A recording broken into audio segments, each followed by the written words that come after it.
Hey guys, what's up? Unrested here at the park with these two. Sorry if it's a bit loud in the background. Gotta let them play, gotta let them be wild. We also got some construction like right next to the park, so I don't know how much that's gonna mess with the sound. Nonetheless, I wanted to go ahead and just chime in on an article. There's actually two articles I wanted to chime in on. There's a famous actress, Takahata, whose 22-year-old son recently raped a 40-plus-year-old woman, and that's in the news. And a couple of viewers sent me that article along with a second article about 4 kids, although now it's been found out that 5 junior high school kids who murdered a fellow student.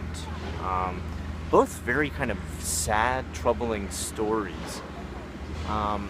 With the actress whose 22-year-old son raped a 40-year-old woman, the worst part about it, and something I guess I really don't agree with, even though I guess this is just the Japanese way I should accept, is that she's had to make a big press conference for it and apologize to the press, and she has to pay like a bunch of like penalty fees. I'm not talking about legal fees like to hire a lawyer to defend her son or anything.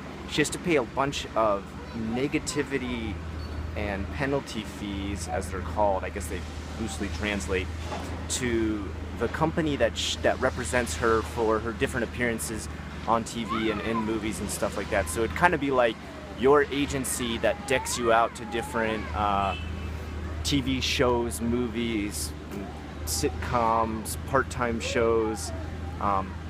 You would have to pay them a fee for causing negative publicity around your name and the company, which I feel like that's really unfair. I mean, am I out of line to say such a thing? I mean, she didn't actually do anything wrong. It was her 22-year-old son who is, I mean, he's a college graduate, he's a grown-ass adult. I feel like, you know, he should take responsibility and it completely should be on him. I'm sure there might be some stuff that has to do with her parenting that may have led to the way that he is, but I mean, we can't really place like 100% blame on her.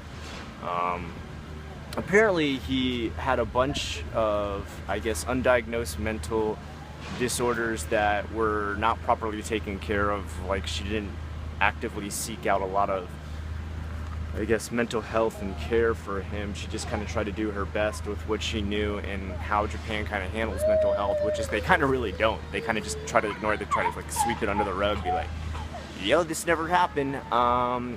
Sadly, I see this happen a lot like in schools and stuff that I work at too.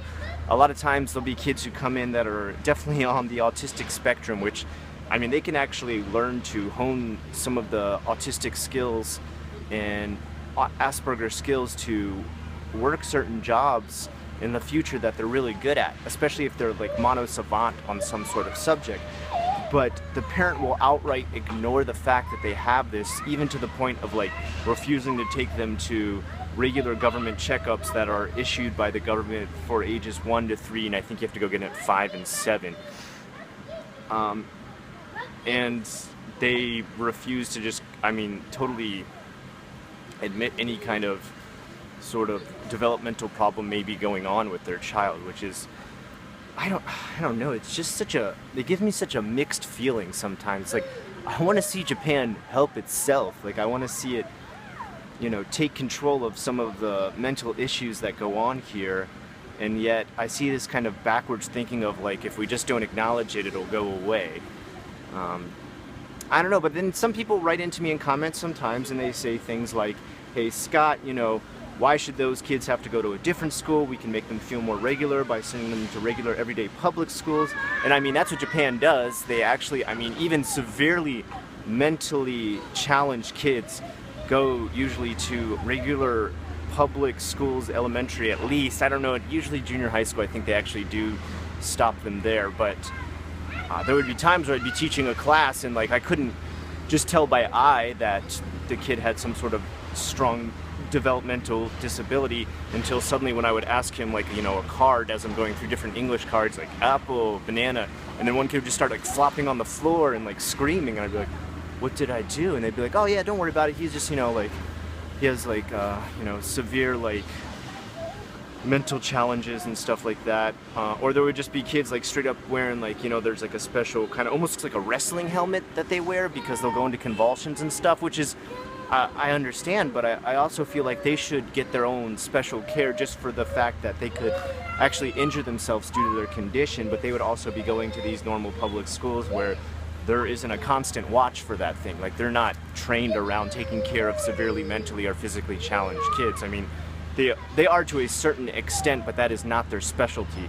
Whereas I feel like those kind of kids, to be properly raised and protected and kept safe and learning at a pace which helps them and benefits them the most, that's why that kind of special schooling is in place. I mean, I used to teach at these kind of camps during the summer when I did volunteer work in America during my high school years, and we had to be taught all different types of like special safety regulations and how to handle certain like convulsions, or why, even down to the fact of like if a kid who is blind and mentally challenged would press his eyes, that it wasn't necessarily a bad thing, that he was actually pressing the inside of his eyes to make like colors explode around the color cones inside their eyes to see things, and that we didn't actually need to stop them because it wasn't going to actually damage them or hurt them.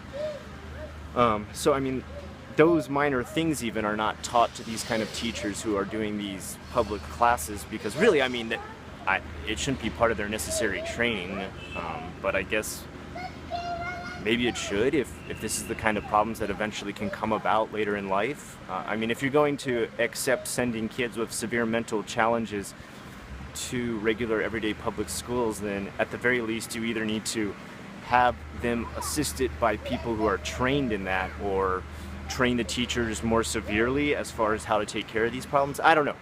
I want to leave it up to you guys. What do you guys think? Let me know in the comments below. The second one that I wanted to cover today was kind of a really sad story. There is a junior high school kid, I believe he was 14 or 15. Apparently all the other kids involved in his murder were around the same age, 14 or 15.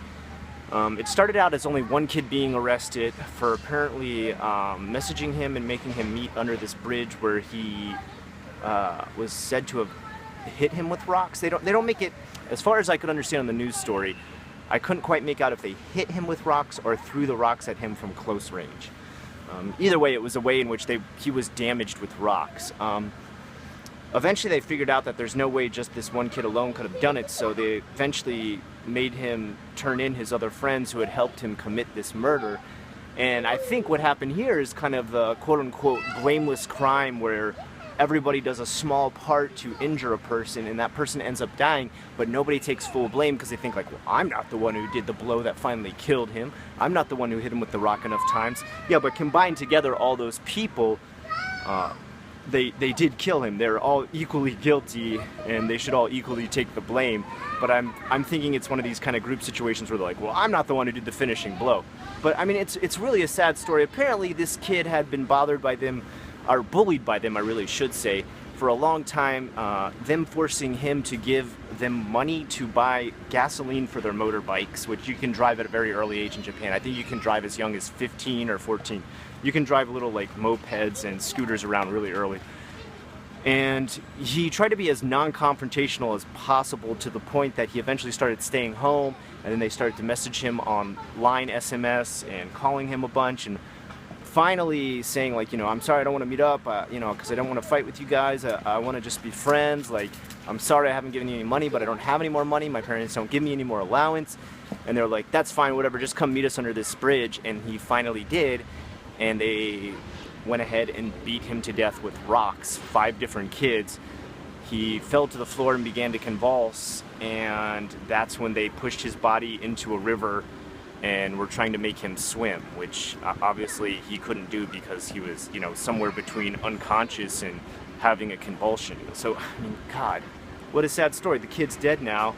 All these other kids' lives are going to go, you know, into ruin because they're going to go to jail, but because they're under the age of 20, which is a legal adult in Japan, it'll probably never be put on their permanent record. They actually will spend very, very little time in jail. But man, what a sad story. I feel so bad for that kid's parents. I can't imagine the level of anger I would have. I mean, what would you guys do if this happened to you? Like, if you found out some other kids had bullied your kid? At the same time, though, I kind of wonder where these parents' mind were at the same time. The kid who's went out to meet them and the kids that met him under the bridge, they were all sneaking out like really late at night to do this, like midnight or something. I don't know about you, but I probably wouldn't let my 15-year-old or 14-year-old kid be running around town at midnight. You know, there's there's a reason your parents say stuff like nothing good happens after 9 p.m. or whatever it is in your town. I think it was like something like nothing good ever happens after 10 p.m. where I was in Florida. And I mean, it's kind of true. Like, why would you be out that late on a school night if you were a 14 or 15-year-old kid?